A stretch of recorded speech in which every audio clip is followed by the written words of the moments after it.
기도하옵나이다. 아멘. 하나님의 말씀 신약성경 392쪽 요한일서 5장 1절부터 12절 말씀까지 한 절씩 교독하시고 12절은 같이 읽겠습니다.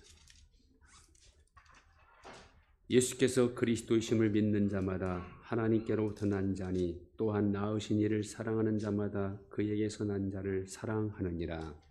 우리가 하나님을 사랑하고 그의 계명들을 지킬 때에 비로소 우리가 하나님의 자녀를 사랑하는 줄을 아느니라. 하나님을 사랑하는 것은 이것이니 우리가 그의 계명들을 지키는 것이라. 그의 계명들은 무거운 것이 아니로다. 무릇 하나님께로부터 난 자마다 세상을 이기느니라. 세상을 이기는 승리는 이것이니 우리의 믿음이니라. 예수께서 하나님의 아들이심을 믿는 자가 아니면 세상을 이기는 자가 누구냐?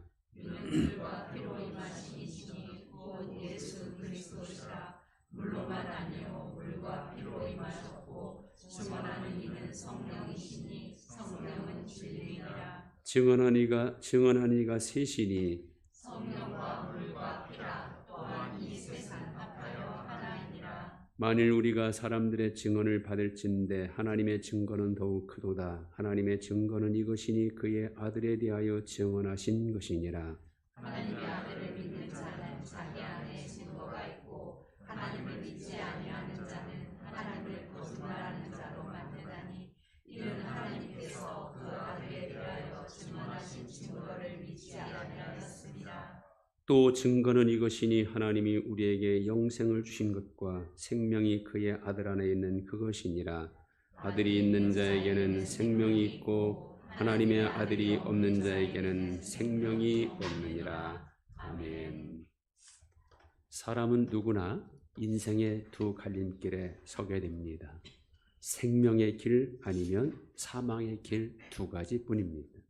중간 지대는 없습니다. 예수 믿는 길은 생명의 길이지만 예수 안 믿는 길은 사망의 길입니다. 여기서는 별 차이가 없어 보이지요. 오히려 예수 믿는 길이 실패한 길 같이 보일 수도 있고 그 길을 선택한 사람이 어리석게 느껴질 때도 있습니다. 그러나 결과는 정반대입니다. 또 우리는 매 순간 결정해야 할 때가 많지요. 그 결정에서 하나님이 기뻐하시는 편을 더 많이 선택하는 사람이 신앙의 사람이고 항상 자기 좋은 대로 세상 기준을 따라 선택하는 것은 불신앙의 사람입니다. 하나님을 역사의 주인으로 믿는다면 모든 것을 주관하시고 결국 모든 것은 하나님의 뜻대로 이루어진다는 것을 믿는다면 당연히 하나님이 원하시는 편을 선택하게 되어 있습니다. 사람에게 필요한 모든 것은 다 하나님 것이죠. 사람에게 가장 좋은 것도 다 하나님 겁니다. 평안도 지으셨고 빛도 하나님이 지으셨습니다. 각양 좋은 은사와 온전한 선물은 전부 하나님으로부터 오는 겁니다. 복의 근원도 하나님이요 하나님은 사랑 자체이십니다. 그 하나님은 우리에게 좋은 것 주시기를 원하시는 아버지이시죠. 이런 하나님을 멀리하면서 평안할 수 없고 이런 하나님을 멀리하면서 좋은 것이 좋을 수가 없고 이런 하나님을 멀리하면서 진정한 행복을 이룰 수 없습니다. 지금 현재는 여건이 별로 좋지 않다고 해도 내가 하나님과 가까이 있다면 그 여건이 좋지 않은 것은 문제될 것이 없습니다. 왜냐하면 하나님은 모든 걸 다 아시는 분이고 모든 것을 가지신 분이기 때문이죠. 하나님은 말씀 한마디로 천지 만물을 세우신 분입니다. 지금도 말씀 한마디면 천지 만물을 다 없어지게 할 수 있는 분입니다. 그러나 하나님은 사랑이시기 때문에 비록 우리가 하나님 마음에 들지 않는다 할지라도 그렇게 하지 않으시고 계속 참고 계십니다. 그러나 하나님도 정해놓으신 때가 있지요. 하나님의 때가 되면 심판하시는 분입니다. 이런 하나님의 때가 되어 심판을 하시면 이 세상은 사라지고 새하늘과 새 땅이 세워질 것인데 우리는 바로 그 새하늘과 새 땅을 바라보고 사는 사람이지요. 모든 은혜, 복, 모든 것의 주인이신 하나님은 반드시 믿음이라는 통로를 통해서 주십니다. 그러므로 믿음 안에 모든 좋은 것이 있는 겁니다. 은혜가 뭡니까? 은혜는 거저 받는 겁니다. 아무런 대가 없이 무상으로 받는 것을 은혜라고 그럽니다. 세상의 모든 논리는요, 기브 앤 테이크의 논리입니다. 주고받는 논리가 세상을 지배하고 있습니다. 그래도 가장 이 논리가 약하게 작용하는 것이 부모, 자식 간의 관계죠. 그러나 거기에도 주고받는 논리가 작용합니다. 부모 입장에서 자식들에게 아무 대가 없이 주기만 하는 것 같습니다. 그래서 자식이 어느 정도 자라서 자기 주장을 내세우고 부모 마음을 몰라주면 굉장히 서운하게 생각하죠. 그러나 부모도 자식들에게 받는 게 있습니다. 자식으로 있어주는 것, 그것이 부모에게 기쁨이 되는 것이죠. 자식으로 있어주지 못하고 부모를 향한 마음이 다른 데로 향할 때 그때 부모들은 허탈감을 느끼게 됩니다. 자, 그런데 우리 하나님은요, 이 모든 좋은 것을 그냥 무상으로 우리에게 전혀 바라는 것 없이 그냥 다 주십니다. 그래서 하나님은 은혜의 하나님입니다. 내가 믿음 안에 있기만 하면 하나님은 모든 좋은 것은 다 내 것입니다. 그렇게 하나님께서 허락하십니다. 그런데 그 믿음조차도 하나님의 선물이기 때문에 하나님의 은혜는 기브 앤 테이크의 논리가 작용되지 않는 것이죠. 분명 믿음은 하나님의 선물로 우리가 소유하게 됩니다. 그러나 그 믿음은 간직만 하고 있으면 성장할 수 없습니다. 믿음의 성장을 위해서는 반드시 노력이 필요합니다. 내가 노력하는 만큼이 믿음이 성장하게 되어 있습니다. 거기에 행한 대로 보응받고 심은 대로 거두는 원리가 적용되는 것이죠. 그래서 믿음이라는 것은 선물인 동시에 노력이다, 이렇게 말할 수 있습니다. 더 많이 노력하는 사람의 믿음이 더 빨리 성장하게 되어 있는 것이죠. 자신은 믿음의 성장을 위해서 노력하지 않으면서 아무것도 하지 않으면서 나는 왜 믿음이 성장하지 않을까 스스로 그렇게 생각하는 사람이 많이 있어요. 믿음 생활 시작한 지가 벌써 몇 년, 몇십 년인데 항상 믿음의 초보 단위에서 벗어나지 못하고 있는 사람이 얼마나 많습니까? 왜 그래요? 노력하지 않기 때문입니다. 믿음의 성장을 위해서는 노력을 해야 되는데 어떤 노력을 해야 합니까? 먼저 믿음이 무엇인가를 알아야 되겠죠. 믿음이라는 것은 예수님을 주여 주여 하는 게 아닙니다. 그런 믿음은 천국에 들어가지 못한다고 예수님 직접 말씀하셨어요. 나더러 주여 주여 하는 자마다 천국에 들어갈 것이 아니요. 그러면서 천국에 들어갈 믿음은 어떤 믿음이야? 하늘에 계신 아버지의 뜻대로 행하는 믿음이라고 주님 분명히 말씀하시죠. 진정한 믿음은 하나님의 뜻대로 행하는 믿음입니다. 진정한 믿음은 말에 있는 것이 아닙니다. 믿음이라는 것은요, 기도하는 것 이상이고 봉사하는 것 이상입니다. 직분 이상입니다. 내가 어떤 직분을 가졌으니 나는 믿음 있는 사람이라는 착각을 버려야 합니다. 많은 사람들이 그런 착각 속에 빠져 스스로 자기 자신이 믿음 있는 사람으로 오해하고 있습니다. 믿음이라는 것은요, 교회 다니는 것 이상입니다. 내가 어느 교회 다니고 있으니까, 내가 오랫동안 교회 다니고 있으니까 나는 믿음이 있다, 이런 착각을 버려야 합니다. 믿음은 지식 이상이고 믿음은 연합입니다. 예수님과 나를 하나 되어 연합하여 사는 것, 이게 바로 믿음입니다. 예수님을 진정으로 믿으면 예수님과 하나 되어 살 수밖에 없습니다. 예수님과 나를 따로 떼어 놓을 수가 없는 것이죠. 예수님과 연합하려면 무엇을 먼저 해야 합니까? 회개해야 합니다. 회개라는 것은 내 것을 버리는 것을 말하죠. 나의 죄인됨, 나의 부족함을 인정하고 내 것을 버리는 것이 회개입니다. 나의 고집, 나의 주장, 나의 기준은 하나님께 심판당할 수밖에 없다는 것을 알기 때문에 그런 사람은 내 것을 버릴 수밖에 없습니다. 아직도 내 것이 살아있는 사람은 예수님과 온전히 하나 된 사람이 아닙니다. 그런 사람은 예수님을 진정으로 믿고 있다고 할 수 없습니다. 그런 사람은 자기 주장에 맞지 않으면 다 잘못된 것으로 간주하고, 그런 사람은 진정한 기도를 드릴 수 없고, 그런 사람은 아무리 하나님의 말씀을 들어도 자기 뜻에 맞지 않으면 다 거부합니다. 그러니 그런 믿음은 성장하지 않고 지식만 쌓여서 자만에 빠지게 되는 것이죠. 내 것을 먼저 버려야 예수님과 연합할 수 있습니다. 내 것을 버리고 예수님 것으로 채우려는 노력, 그것이 바로 믿음을 성장시켜 주는 것이죠. 나를 통하여 예수님이 드러나는 사람은 확실히 예수님이 그의 삶의 중심에 있는 사람입니다. 그런 사람이 진정한 믿음의 사람이죠. 언제나 예수님이 드러나고 어디서나 예수님이 드러나고 어떤 경우에나 예수님이 드러나게 사는 사람이 진정 예수 그리스도인이다, 이렇게 말할 수 있는 것이죠. 자, 이런 믿음을 가진 사람에게 믿음은 우리에게 무엇을 얻게 합니까? 자, 오늘 읽은 말씀에서 그 답을 찾을 수 있죠. 첫째는 하나님의 것이 되는 영광이 주어진다고 말씀합니다. 1절, 예수께서 그리스도심을 믿는 자마다 하나님께로부터 난 자니 또한 나으신 이를 사랑하는 자마다 그에게서 난 자를 사랑하느니라.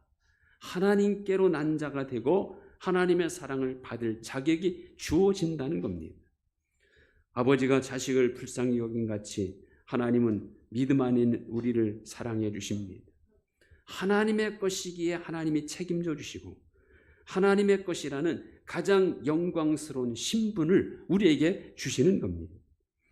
하나님은 하나님의 것을 어떻게 대하십니까? 내가 너를 지명하여 불렀나니 너는 내 것이다.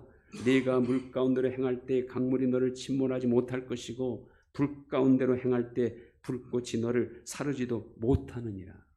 이 말씀은 언제나 지켜주시고 어디서나 지켜주시고 어디를 가든 언제나 하나님께서 우리를 책임져 주신다는 그런 약속입니다.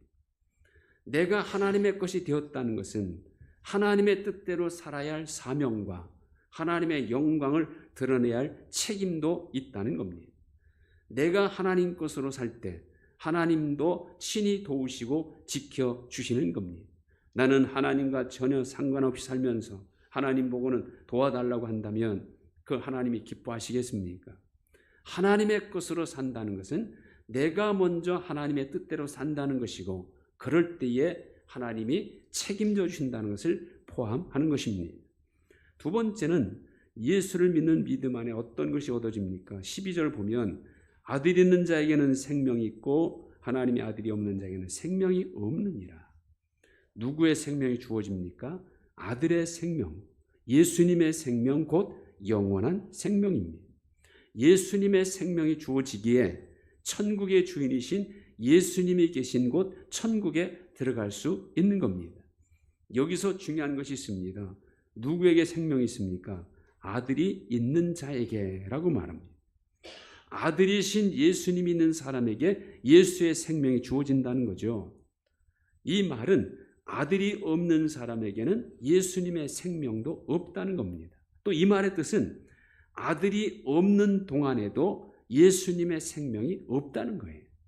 그러므로 항상 내가 예수의 생명으로 살려면 항상 예수님이 내 안에 계셔야 합니다. 매일 있어야 하고 어디서나 예수님이 있어야 합니다. 여기 있는이라는 표현이 참 중요합니다. 있었다라는 말도 아니고 있을 것이다도 아니죠. 있는이라는 말은 항상 현재 있는 겁니다. 잠시도 예수님과 떨어지면 안 되는, 예수님과 떨어지면 그 순간 예수의 생명도 끊어진다는 거예요. 요한복음 15장 포도나무 비유를 통해서도 그것을 분명히 밝혀주시죠. 나는 포도나무여 너희는 가지니 너희가 나를 떠나서는 아무것도 할 수 없느니라. 예수님을 떠나 있는 시간은 죽은 시간이고 예수님을 떠나 있는 동안은 죽어 있는 거나 마찬가지라는 겁니다. 생명은 잠시도 중단되면 안 되죠. 생명이 중단되었다는 것은 죽은 것입니다. 그러므로 잠시도 예수님을 떠난다면 예수님의 생명은 없게 되는 것이고 영적으로 죽어 있는 것입니다. 가정에서도 예수님이 있고 직장에서도 예수님이 있고 사업장에서도 예수님이 있어야 합니다. 안 믿는 사람들 틈 속에서도 예수님이 있어야 하고 내 말 속에 예수님이 있고 내 발걸음에 내 생활 속에 예수님이 있어야 한다 하는 그런 말입니다. 그리고 세 번째는 구하는 것을 얻게 된다고 하시죠. 14절 보면 그를 향하여 우리가 가진 바 담대함이 이것이니 그의 뜻대로 무엇을 구하면 들으심이라. 우리가 무엇인지 구하는 바를 들으시는 줄을 안즉 우리가 그에게 구한 그것을 얻은 줄을 또한 아느니라. 믿음이라는 것은요, 하나님을 향하여 의심 없이 나아갈 수 있게 합니다. 그리고 믿음은 하나님께 구할 수 있게 합니다. 그러므로 믿음으로 구하는 것은 반드시 하나님이 들으시고 얻게 하십니다. 진정으로 하나님을 믿는 사람이라면 하나님께 담대히 나오게 되어 있고 하나님께 구하게 되어 있고 그래서 하나님께 응답받게 되어 있습니다. 구하는 것을 주시는 것이 하나님이 세우신 원칙입니다. 물론 구하지 않은 것도 하나님은 이미 주셨어요. 그러나 그것은 누구에게나 공통적으로 주시는 겁니다. 예수님도 그런 말씀을 하셨죠. 하나님이 그 해를 악인과 선인에게 비치게 하시며 비를 의로운 자와 불의한 자에게 내리시느니라. 구하지 않은 것을 주시는 것은 믿는 사람이나 믿지 않은 사람에게나 공통적인 것입니다. 그러나 구하는 것을 얻는 것은 믿는 사람에게만 주어진 특권입니다. 진정으로 믿음 있는 사람이라면 구하게 되어 있고 구하여서 많은 것을 얻을 수 있는 사람입니다. 이미 우리에게 주어진 이 특권은 사용하는 만큼 실제적인 능력과 축복이 되는 것입니다. 이 특권을 사용하지 않는다면 특권이 없는 사람과 다를 것이 무엇입니까? 하나님께 구할 수 있는 이 특권이야말로 가장 확실한 특권입니다. 왜냐하면 하나님은 모든 것을 가지고 계셔서 우리에게 못 주실 것이 없기 때문입니다. 이 특권을 간증만 하고 사용하고 있지는 않는지, 이 특권은 사용할 때 비로소 능력이 되고 은혜로 나타나는 특권입니다. 우리가 믿음 안에 있는 동안 우리는 하나님의 것이고 하나님의 것이기에 하나님이 책임져 주십니다. 우리가 믿음 안에 있는 동안 우리에게는 예수님의 생명이 있는 겁니다. 진정한 믿음은 그래서 내 것을 버리고 예수님과 연합하게 합니다. 이제 나를 통하여 내가 드러나는 것이 아니라 예수님이 드러나야 합니다. 우리가 믿음 안에서 구하는 것을 하나님은 주십니다. 구할 수 있는 엄청난 특권을 가지고 있으면서도 사용하지 않는 것은 얼마나 어리석은 일입니까? 항상 진정한 믿음 안에 거함으로 믿는 사람에게 주어지는 하나님의 놀라운 은혜가 항상 차고 넘치는 여러분들 되시기를 주님의 이름으로 축원드립니다. 하나님 감사합니다. 믿음으로 우리에게 주어지는 놀라운 은혜와 특권이 무엇인지를 다시 한번 깨우쳐 주심을 감사합니다.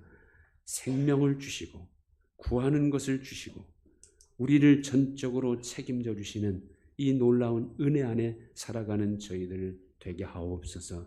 믿음 안에 이 좋은 것이 다 있사오니 이 믿음 누가 뭐래도 어떤 방해가 있더라도 끝까지 인내하며 반드시 승리하는 저희들 되게 해 주옵소서. 예수님의 이름으로 기도하옵나이다. 아멘. 다 같이 일어나셔서 우리 310장 1절 드리겠습니다.